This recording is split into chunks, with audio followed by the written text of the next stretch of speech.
Friends, welcome back to the money video guys and my YouTube channel guys. Today friend we are going to talk about guys Samsung phone guys.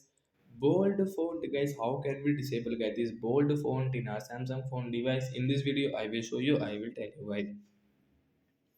So before starting video fan, first of all go and subscribe the channel guys, click the bell icon, like the video. Friends, now let's see how can we disable guys Samsung phone bold font. So friends, open your phone setting guys. After on phone setting guys, scroll it. Friends, you can see guys your display setting, and guys you can see guys the search bar guys. So friends, we can search here guys. So guys we will search here guys bold font direct guys. We can disable this setting from here. So guys we will disable from here. After disable guys, your font will default, means normal.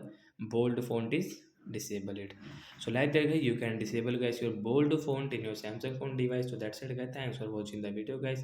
I hope friends you understood how to disable bold phone in Samsung phone device. So bye guys, thanks for watching the video guys.